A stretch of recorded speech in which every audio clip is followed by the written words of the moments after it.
திருமாவளவன் மாதிரி வேற தரப்பு யாரும் வந்து அவங்களுடைய சந்தேகத்துக்காக அப்பாற்பட்டு இந்த விஷயத்தை நம்ம பண்ணி ஆகணும் அப்படிங்கிறதுல தமிழக அரசும் சரி முதல்வரும் ஒரு தெளிவாக பண்ணாங்க. சிபிசிஐடி ரொம்ப ஈஸியோட ரொம்ப ஈக்குவலாக பண்ண மாதிரி தான் நான் ஃபீல் பண்ணுறேன். காரணம் என்னன்னு வச்சுக்கோங்களேன், 3 வருஷம் ஆயிடுச்சு.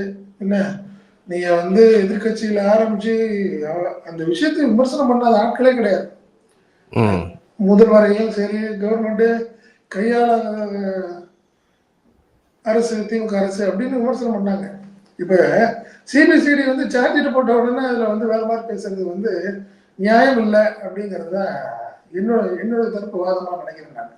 காரணம் என்னன்னா, கிட்டத்தட்ட 3 வருஷமா நல்லா சொல்ல பார்த்தீங்கன்னா 87 டவர்ஸ் செல்போன் டவர்ஸ்ல உள்ள அவங்க பேசின விஷயங்கள் போன விஷயங்கள் கிட்டத்தட்ட 1 லட்சம் இந்த அழைப்புகள். இவங்க சந்தேகத்துக்குரிய நபர்கள் ஒரு 10 பேரை பிக்ஸ் பண்ணி அவங்க யார் யார்கிட்ட பேசுனாங்க அப்படிங்கிறதெல்லாம் வச்சு தான் இன்னைக்கு முடிவு பண்ணியிருக்கிறாங்க. அந்த 3 பேரையும் இவங்க தான் குற்றவாளிகள்ங்கிறத கொண்டாந்துருக்கிறாங்க போலீஸ்.